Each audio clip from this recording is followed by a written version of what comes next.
नमस्कार दोस्तों, Bhuvika story world में आप सबका स्वागत है। आज की हमारी कहानी है कि कैसे विदेश से लौटे पोते डॉक्टर ने जब दादा दादी को अपने बुरे हालात में देखा तो अपने मम्मी पापा को उसने कैसे सबक सिखाया। नमन कनाडा में रहता है और उधर ही रहकर डॉक्टरी की पढ़ाई कर रहा है। अभी कुछ दिन पहले ही उसकी पढ़ाई कंप्लीट हुई है। अब वह अपने देश इंडिया आने की तैयारी कर रहा है। इंडिया में उसे दिल्ली में एक बड़ा हॉस्पिटल मिला है जहां पर उसको अपॉइंट किया गया है। वह इंडिया जाने के लिए उत्साहित है क्योंकि पूरे 4 साल बाद भाई इंडिया जा रहा है। फटाफट से अपनी पैकिंग करता है और इंडिया जाने के लिए निकल आता है। फ्लाइट में बैठ करके अपने घर परिवार के बारे में सोचता है, अपने दादा दादी को याद करता है, अपने मम्मी पापा को भी याद करता है। अपने दादा दादी से नमन को कुछ ज़्यादा ही लगाव था क्योंकि उसकी दादी उसको बहुत प्यार करती, हर एक बात मानती थी। नमन को वह दिन आज भी याद है जब उसकी वजह से दादी ने मम्मी से कितनी डांट खाई थी। और एक बार तो मम्मी मुझे मार रही थी तो गलती से मेरा थप्पड़ दादी को लग गया था। मेरी वजह से दादी ने मुझे बचाने के चक्कर में मम्मी से थप्पड़ भी खा लिया था। उसके दादाजी कैलाश और दादी सुमित्रा अपने पोते को जान से ज़्यादा प्यार करते थे। जब नमन विदेश जा रहा था तो हफ्ते भर से दादी के तो आंखों के आंसू ही नहीं रुक रहे थे क्योंकि घर में एक नमन ही था जिसकी वजह से उन्हें घर में बहुत अच्छा लगता था। दादी कहती है, बेटा नमन, तुम विदेश पढ़ने के लिए चले जाओगे तो मुझे तो इस घर में अच्छा ही नहीं लगेगा। मैं तुम्हारे बिना कैसे रहूँगी। तुम जल्दी से अपनी पढ़ाई पूरी करके वापस आना। तुम्हारे दादाजी की तबीयत ठीक नहीं रहती तो डॉक्टर बनकर जब आओगे तो सबसे पहले अपने दादाजी का ही इलाज करना। नमन भी अपने दादा दादी के गले लग जाता है और कहता है, मैं जल्दी ही डॉक्टर बनकर आऊँगा और दादाजी को जल्दी से ठीक कर दूँगा। आप चिंता मत करना दादी। नमन विदेश चला जाता है। विदेश में 4 साल तक पढ़ाई करने के बाद आज वह इंडिया वापस आ रहा है। वह भी दिल्ली के एक नामी गिरामी अस्पताल में एक डॉक्टर बनकर। इधर कैलाश जी की तबीयत आज कुछ ठीक नहीं थी, इसलिए पास के ही सरकारी अस्पताल में अपनी पत्नी सुमित्रा को लेकर के दिखाने के लिए चले जाते हैं। 10 रुपये की पर्ची कटवाते हैं और डॉक्टर को दिखाते हैं। डॉक्टर कैलाश जी को देखने के बाद कहता है कि आपकी शुगर तो बहुत ज़्यादा बढ़ी हुई है और बीपी भी बढ़ा हुआ है। मैं आपको कुछ दवाइयाँ लिख देता हूँ, बाहर दुकान से ले लेना। मैं आपको सरकारी दवाइयाँ ही लिखता हूँ जो सस्ती भी हैं, आप आराम से खरीद लेंगे। क्योंकि सरकारी अस्पताल में बैठने वाला डॉक्टर कैलाश जी को अच्छी तरह से जानता था और उनकी परिस्थितियों से भी अच्छी तरह से परिचित था। कैलाश जी डॉक्टर का धन्यवाद करते हैं और दवाइयाँ का पर्चा लेकर बाहर से दवाइयाँ खरीद लेते हैं। एक हाथ में अपनी दवाइयाँ और छड़ी को पकड़े हुए हैं और एक हाथ से अपने पत्नी का हाथ पकड़कर के रोड पास आकर खड़े हो जाते हैं। ऑटो का इंतज़ार करते हैं। आसमान की तरफ देखते हुए सुमित्रा जी कहती हैं, ऐसा लग रहा है कि आज तो बारिश होगी। चारों तरफ से बादल छा रहे हैं। चलो जल्दी से ऑटो करके घर चलते हैं, नहीं तो हम दोनों भीग जाएंगे और तबीयत खराब हो जाएगी। तभी दूर से उन्हें एक ऑटो आता हुआ दिखाई देता है। सुमित्रा जी ऑटो को हाथ देती हैं और उस पर बैठकर अपने घर की तरफ चल पड़ते हैं। ऑटो में बैठते ही झमाझम बारिश शुरू हो जाती है। बारिश को देखते ही कैलाश जी अपनी पत्नी सुमित्रा से कहते हैं, याद है सुमित्रा, तुम्हें बारिश कितनी पसंद थी। अरे हर बारिश में तुम 1 से 2 बार ज़रूर भीगती थी, लेकिन अब तो हमारी उम्र हो गई है। अब तो बारिश से डर लगता है, कहीं भीग के बीमार न पड़ जाएं। बातों बातों में उनका घर भी आ जाता है। लेकिन उनके घर के पास वाली गली बहुत ही संकरी है, जहाँ पर ऑटो नहीं जा सकता है। उन्हें पैदल ही आना पड़ेगा। इसलिए दोनों लोग अपने घर के बाहर वाली गली में ही उतर जाते हैं। बारिश बहुत तेज़ हो रही है, लेकिन घर भी पहुंचना है। सुमित्रा जी अपने पति की दवाइयों को एक पॉलीथीन में लेकर अपने साड़ी के पल्लू से छुपा लेती हैं, कहीं भीग ना जाए, और अपने पति का हाथ पकड़ करके धीरे धीरे घर की तरफ चल पड़ती हैं, कहीं उनके पति फिसलकर ना गिर जाएं। इसलिए वह अपने पति का हाथ पकड़ करके धीरे धीरे चली आ रही है। घर के बाहर वाले कमरे में बैठी बहू दूर से ही अपने सास ससुर को बारिश में एक दूसरे का हाथ पकड़कर आते हुए देख लेती है और अपने पति रमन को बुलाते हुए कहती है, देखो इतने बुढ़ापे में भी तुम्हारे मम्मी पापा इश्क फरमा रहे हैं। दोनों लोग बारिश में भीगते हुए हैं, एक दूसरे का हाथ पकड़कर चले आ रहे हैं। अरे इनको बिल्कुल भी शर्म नहीं आती है, इतना बुढ़ापा आ गया है। मोहल्ले के 4 लोग देखेंगे तो क्या सोचेंगे कि बूढ़ी घोड़ी लाल लगाम। रमन भी आंखें तरेरता हुआ कहता है, आने दो आज मम्मी पापा को, देखता हूँ, अच्छी तरह से समझा दूँगा। इस मोहल्ले में हमारी बड़ी इज्जत है, पूरी इज्जत को मिट्टी में मिलाकर रख देंगे यह दोनों बूढ़ा बूढ़ी। बुढ़ापे में भी हाथ पकड़ करके चल रहे हैं, शर्म नहीं आती है। लेकिन वह दोनों यह समझने के लिए तैयार नहीं हैं कि उनके माता पिता एक दूसरे का हाथ इश्क फरमाने के लिए नहीं, बल्कि एक दूसरे को सहारा देने के लिए पकड़े हैं, कहीं बारिश में कोई फिसल कर ना गिर जाए। जैसे ही सुमित्रा जी और कैलाश जी घर पर आते हैं, बेटा चिल्लाता हुआ कहता है, तुम लोगों को शर्म नहीं आती? घर में बहुएं आ गई हैं, नाती पोते इतने बड़े हो गए हैं, फिर भी एक दूसरे से हाथ पकड़ करके पूरे मोहल्ले में बड़ी शान से चले आ रहे हो। सुमित्रा जी अपने बेटे से कहती हैं, बेटा मैंने तुम्हारे पिताजी का हाथ इसलिए पकड़ा था कहीं वह फिसल कर गिर ना जाएं। तुम्हें तो पता है पिछली बार गिर गए थे तो 6 महीने तक पैर ठीक नहीं हुआ था। और बेटा मैंने तो तुमसे पहले ही कहा था कि तुम अपनी कार में लेकर के पिताजी को डॉक्टर के पास दिखा कर आओ, लेकिन तुमने मना कर दिया कि तुम्हारे पास समय नहीं है, इसीलिए मुझे जाना पड़ा। बारिश हो गई तो इसमें मेरी क्या गलती है। इतना कह कर के सुमित्रा जी अपने गीले कपड़ों को बदलने चली जाती है और अपने पति को भी सूखे कपड़े निकाल कर देती है कि आप भी कपड़ों को बदल लीजिए। कैलाश जी ट्रांसपोर्ट का काम करते थे, लेकिन अब उनकी तबीयत ठीक नहीं रहती है, इसलिए उन्होंने इस काम को छोड़ दिया। उनसे इस उम्र में अब चलना फिरना नहीं बनता है और तबीयत भी ठीक नहीं रहती है। रमन ने भी अपने पिताजी के ही बिजनेस को अपनाया था, ट्रांसपोर्ट का। कैलाश जी की अच्छी खासी पहचान थी, इसलिए उन्होंने अपने बेटे को भी इसी लाइन में लगवा लिया था। बेटा भी अच्छे खासे पैसे कमाने लगा था। कैलाश जी के पास जितने भी जमा पूंजी थी उन्होंने अपने बेटे पर खर्च कर दी थी, और जितने भी पैसे कमाए थे वह घर बनवाने में खर्च कर दिए थे। उन्होंने अपने बुढ़ापे के लिए बिल्कुल भी पैसे नहीं जोड़ रखे थे।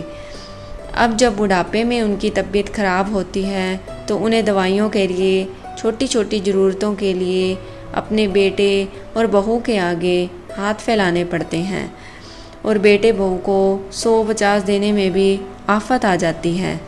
बहू अपने लिए 5-5 हज़ार की शॉपिंग कर ले, उससे बेटे को कोई दिक्कत नहीं होती है। लेकिन अगर माँ बाप के ऊपर 500 भी खर्च हो जाए तो बहू घर में कलह कर देती है कि घर में बैठे बैठे बस खर्चे बढ़ाते रहते हो, ना तो कुछ पैसे बचाते हो और ना ही कमाते हो, मेरे ऊपर बोझ बनकर बैठे हुए हो। एक दिन रमन की पत्नी रमन से कहती है, मैं तो तुम्हारे माँ बाप से बहुत तंग आ गई हूँ, अब मैं इनके साथ नहीं रह सकती हूँ। एक तो इनके खर्चे उठाओ, ऊपर से बूढ़ा बीमार रहता है, तो अब सास भी कोई काम नहीं करा पाती है। पूरा दिन अपने पति की तीमारदारी करती रहती है। मेरे बस का नहीं है कि बूढ़ा बूढ़ी को बना बना कर खिलाना। तुम ऐसा करो, या तो इनको किसी वृद्धाश्रम में छोड़ आओ या फिर घर से निकाल दो। अब मैं उनको अपने घर पर नहीं रख सकती हूँ। मेरे यह किसी काम के नहीं हैं। घर में बैठे बैठे खर्चे ही बढ़ाते हैं। बेटे को भी लगता है कि माँ बाप पर वैसे खर्च करना फालतू ही है, हम उनको अपने साथ नहीं रखेंगे। कहता हुआ रमन, तुम चिंता मत करो रीना, मैं हफ्ता 10 दिन में ही इन लोगों को घर से निकालने का इंतज़ाम करता हूँ। 10 दिन बाद रमन अपने माता पिता से कहता है, मैंने दिल्ली में एक बड़े डॉक्टर से बात की है और सोचा है आपको उधर अच्छे से डॉक्टर को दिखा दूँ। आपकी तबीयत बहुत ख़राब रहती है, एक बार अच्छे से डॉक्टर को दिखा दूँगा तो आप ठीक हो जाओगे। बहू भी बेटे की हाँ में हाँ मिलाती है और कहती है, सही कह रहे हो पापा, बड़े डॉक्टर को दिखा दो और फिर इनकी तबीयत ठीक हो जाएगी। कैलाश जी, सुमित्रा जी अपने बेटे बहू की इतनी चिकनी चुपड़ी बातों को सुन कर के आश्चर्यचकित रह जाते हैं। उन्हें तो समझ ही नहीं आता है कि उनका बेटा बहू उन्हें दिल्ली जैसे बड़े शहर में दिखाने के लिए तैयार कैसे हो गया। वह तो मुझे इधर पास के अस्पताल तक दिखाने नहीं ले जाता है, तो दिल्ली कैसे ले जा रहा है। सुमित्रा जी कहती हैं, बेटा तुम अपने पिताजी को इतनी दूर तक दिखाने ले जाओगे, इससे अच्छा है तुम पास के ही किसी अच्छे से डॉक्टर को दिखा दो तो वह ठीक हो जाएंगे। अरे माँ, आप भी कैसी बातें करती हो। मैंने अपने एक मित्र से बात की है, वह दिल्ली के एक बड़े से हॉस्पिटल में काम करता है। उसके साथ ही मैं पिताजी को बड़े डॉक्टर को दिखा दूँगा। मैंने उससे सारी बात कर ली है, बस आप कल चलने की तैयारी कीजिए। परसों का अपॉइंटमेंट मिला है। अपने 1-2 जोड़ी कपड़े भी लेकर के चलना, क्योंकि उधर 2-4 दिन रुकना पड़ सकता है। रमन की बातें सुनकर के सुमित्रा जी को लगता है शायद उनका बेटा सुधर गया है, उसे अपने पिता की चिंता होने लगी है, इसलिए वह अपने पिता को दिखाने के लिए दिल्ली जैसे बड़े शहर में बड़े डॉक्टर के पास ले जा रहा है। वह भी खुश होकर के अपने और अपने पति के बैग को तैयार कर लेती है और दूसरे दिन ही कैलाश जी, सुमित्रा जी अपने बेटे बहू के साथ दिल्ली के लिए निकल पड़ते हैं। रमन सुमित्रा जी और कैलाश जी को दिल्ली के एक बहुत बड़े अस्पताल के सामने लेकर आते हैं। उस अस्पताल को देखकर सुमित्रा जी की आंखें चुंधिया जाती हैं। अरे, इतना बड़ा अस्पताल, इतनी बड़ी बिल्डिंग तो मैंने आज तक नहीं देखी। इतने बड़े बड़े डॉक्टर, कितनी सारी नर्सें घूम रही हैं। रमन अपने माता पिता को अस्पताल के बाहर एक पेड़ के नीचे बैठा देता है और कहता है, आप इधर ही बैठो, मैं अभी अपने मित्र से मिलकर आता हूँ और डॉक्टर के बारे में पता करके आता हूँ कि डॉक्टर कहाँ पर बैठता है। इतना कहकर रमन और उसकी पत्नी उधर से निकल जाते हैं। सुमित्रा जी और कैलाश जी अपने बेटे के आने का इंतज़ार करने लगते हैं कि कब बेटा आएगा और उन्हें डॉक्टर के पास दिखाने ले जाएगा। लेकिन इंतज़ार करते करते 2 घंटे बीत गए। ना ही तो बहू वापस आई और न ही बेटा अभी तक उन्हें लेने आया। अब दोपहर से शाम होने लगी थी, लेकिन बेटे बहू का कोई अता पता नहीं था। वह तो इस बात को समझ ही नहीं पा रहे थे कि उनके बेटे बहू उन्हें दिल्ली जैसे शहर में बड़े डॉक्टर को दिखाने के लिए नहीं लाए हैं, बल्कि अपने बूढ़े माता पिता को दिल्ली में छोड़ने के लिए आए हैं। माता पिता से पीछा छुड़ाने के लिए उन्हें दिल्ली छोड़ कर के चले गए हैं। सुमित्रा जी अस्पताल के बाहर ही घबराई सी चारों तरफ अपने बेटे को ढूंढती रहती है। लोगों से पूछती रहती है कि उन्होंने मेरे बेटे बहू को देखा क्या, लेकिन दिल्ली जैसे शहर में कौन किसको जानता है। कैलाश जी को शक होने लगता है कि उनका बेटा बहू उन्हें दिखाने के लिए नहीं, बल्कि उन सब से पीछा छुड़ाने के लिए हमें दिल्ली जैसे भीड़भाड़ वाले शहर में भीख मांगने के लिए छोड़ दिया है। पूरी रात सुमित्रा जी रोते रोते गुजार देती है। सुबह होते ही पास के ही ढाबे से वह अपने पति के लिए और अपने लिए एक एक कप चाय लाती है। उनके हाथ में तो इतने पैसे भी नहीं थे कि वह कुछ दिनों तक अपने खाने पीने का खर्चा चला सकें। 2-4 दिन तो वह उसी पेड़ के नीचे चबूतरे पर सो जाते हैं और जितने पैसे होते हैं उससे थोड़ा बहुत खा पी कर अपना गुजारा कर लेते हैं। 2-4 दिन में ही उनके सारे पैसे ख़त्म हो जाते हैं। अब तो उन्हें समझ नहीं आ रहा था कि दिल्ली जैसे शहर में अपने बीमार पति के साथ कैसे गुजारा करें। जिस ढाबे से नीलम जी चाय और नाश्ता लेकर के आती हैं, वह उसी ढाबे वाले के पास जाती हैं और कहती हैं कि बेटा कोई काम हो तो मुझे दे देना, मेरे पास तो खाने के लिए पैसे भी नहीं हैं, कुछ काम कर लूँगी तो खाने के लिए पैसे निकाल लूँगी। ढाबे वाला व्यक्ति कहता है, माता जी आप चाहे तो मेरे ढाबे के बर्तन धुल सकती हैं, उसके बदले में मैं आपको दोनों को कुछ पैसे दे दूँगा और साथ में सुबह शाम चाय भी दे दूँगा। अब सुमित्रा जी क्या करती, कोई दूसरा रास्ता भी नहीं था उनके पास। किसी तरह से अपना और अपने पति का गुजारा करने लगती हैं। नमन उनका पोता भी दिल्ली में आ चुका है। आज उसका दिल्ली के नामी गिरामी हॉस्पिटल में पहला दिन है।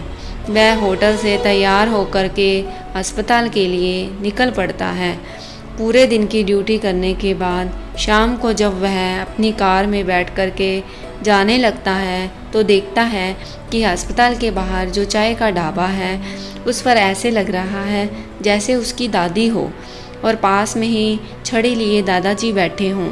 लेकिन फिर आगे को चला जाता है कि मेरे दादा दादी इधर क्या करेंगे, वह भी चाय की टपरी पर, लेकिन उसका मन नहीं मानता है।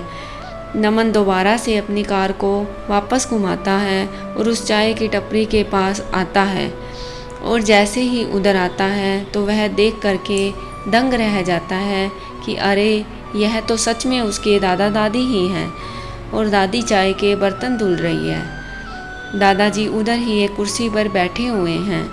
मैं अपनी दादी को आवाज़ देता हूँ, दादी आप इधर क्या कर रही हो। जैसे ही दादी मुझे देखती है बर्तनों को छोड़कर मेरे पास आ जाती है और मेरे गले लगकर फूट फूट कर रोने लगती है। मुझे कुछ समझ में नहीं आ रहा था कि दादी इधर बर्तन क्यों धुल रही हैं और मेरे दादा दादी इधर अकेले क्यों हैं। मेरे मन में हजारों सवाल उठ रहे थे। मैं दादी को तसल्ली देता हूँ और कहता हूँ, दादी आप चिंता मत करो, मैं आया हूँ, आप बताओ क्या बात है, आप इधर क्या कर रही हो, इधर कैसे आई हो। दादी रोते रोते अपनी सारी आप बीती मुझे बताती है। मैं सुन के दंग रह जाता हूँ। अपने मम्मी पापा पर मुझे बहुत गुस्सा आता है। दादाजी भी अपनी कुर्सी पर बैठे बैठे रो रहे हैं और खांस रहे होते हैं। मुझसे दादाजी की ऐसी हालत नहीं देखी जा रही थी। मैं सबसे पहले अपने दादाजी को हॉस्पिटल में भर्ती कराता हूँ और हफ्ते भर तक उनका इलाज चलता है। हफ्ते भर में वह अच्छी तरह से ठीक हो जाते हैं। जब दादा दादी अच्छी तरह से ठीक हो जाते हैं फिर मैं अपने घर जाने का प्लान करता हूँ। दादा दादी को अभी मैं घर लेकर नहीं जाता हूँ।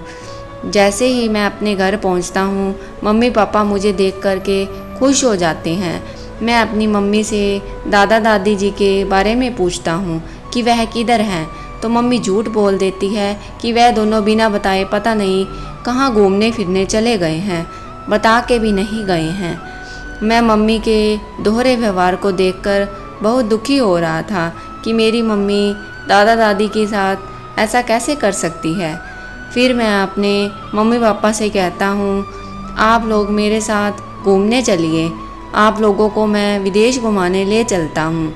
मैं मम्मी पापा को उनकी गलती का एहसास दिलाना चाहता था, इसलिए उनको घुमाने के बहाने एयरपोर्ट पर बिठाकर मैं उधर से निकलकर दादा दादी के पास आ गया। पूरा दिन मम्मी पापा एयरपोर्ट पर बैठे बैठे मेरा इंतज़ार करते रहे। लेकिन मैं उनके पास नहीं गया। पूरा दिन मम्मी पापा को इंतज़ार कराने के बाद शाम को मैं उनके पास जाता हूँ। मुझे देखते ही मम्मी मुझसे लिपट कर आकर रोने लगती है। बेटा, तुम हम दोनों को छोड़ कर के कहाँ चले गए थे? मुझे तो कितनी घबराहट हो रही थी, और तुम्हारे पापा तो कब से परेशान होकर इधर से उधर घूम रहे हैं। अरे कम से कम बता कर के तो जाते कि कहाँ जा रहे हो। मुझे इधर अकेला छोड़ कर के चले गए। अपनी माँ के मुंह से इस तरह की बातें सुनकर नमन कहता है, क्यों माँ, जब आपने दादा दादी को अकेला छोड़ा था तब सोचो उनको कैसा लगा होगा, और आप तो कभी उनको वापस लेने ही नहीं आए। आपको तो पता ही नहीं है वह कहाँ है, कैसे हैं भी या नहीं।